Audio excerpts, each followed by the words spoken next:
నా ఎదురుగా బంగారు కాంతితో ప్రకాశిస్తున్న నా ప్రియమైన భక్తుడిని చూశారా?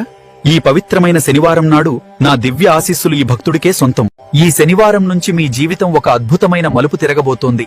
అలమేలు మంగమ్మ దీవెనలతో మీ కుటుంబం ఎల్లప్పుడూ ఆయురారోగ్యాలతో వెలుగొందుతుంది. నిన్ను రక్షించే బాధ్యత ఈ ఏడుకొండలవాడిదే.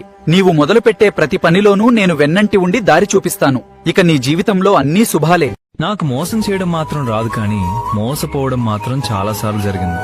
ఎందుకంటే నేను అందర్నీ నాలాంటి వాళ్లే అనుకున్నాను.